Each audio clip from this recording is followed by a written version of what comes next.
Hey guys, Professor Bill, Comic Book University. Just finished reading a Marvel comic, The Prowler, #1. It's cool to see the Prowler back because he's actually a pretty cool character. He's not, whoa, up there, but he's fun. Basically, the Prowler's just a guy who's really good with acrobatics and moving around a lot and sneaking, hiding, and thievery and things like that. And he's got a pretty cool suit with some interesting gadgets on it. It'd be almost fair to compare him to a purple Batman. Anyway, he had died not too long ago. He was sent by Spider-Man to investigate New You, and he went in and wound up getting killed by a resurrected Electro, a female resurrected Electro. It's Electro, all right.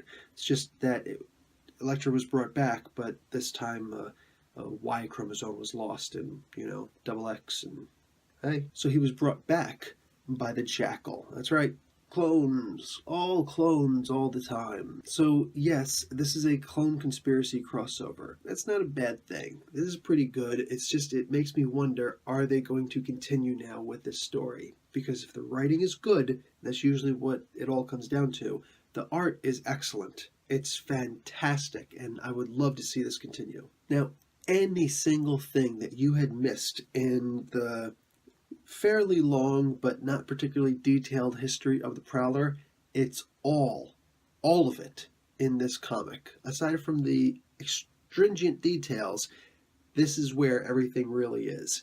So you could quite literally pick this comic up and you're good with the Prowler and all of his history just right here alone. Meanwhile, it is not an origin story by any means. It starts off with him stopping a bank robbery after it happened, but turns him over to the police. This is in San Francisco, by the way. That's fairly important. It's where New You is, and he is brought back by the Jackal in order to be the chief of security for all these criminals that the Jackal is bringing back, the Spider-Man Rogues Gallery. So Madam Web is also resurrected. Now, that's interesting. She's got all those clairvoyant abilities to see the future and whatnot. Well, she is brought back, and she's the one who actually gave the lowdown on the bank robbery that had just happened.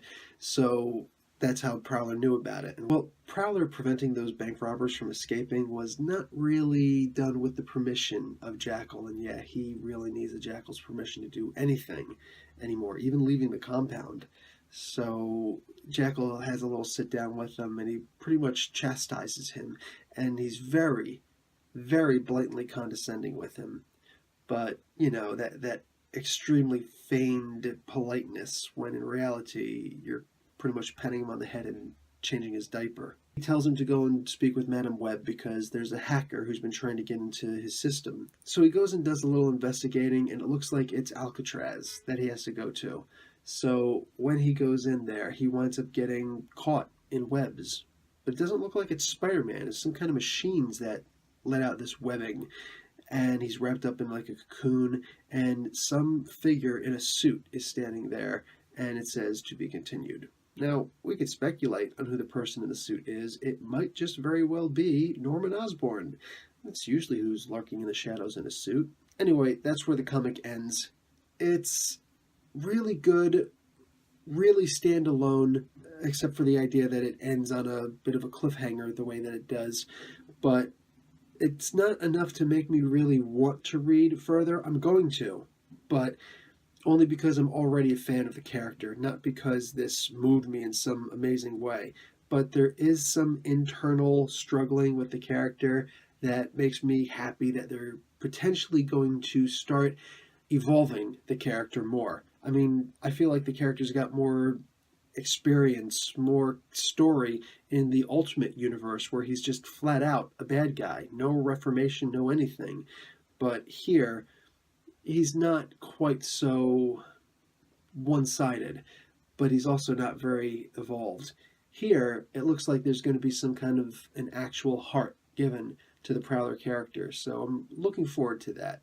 So the potential here is what I'm rating this on more than anything else. Plus the idea that, for the most part, anything you really need to know about the Prowler is in this comic.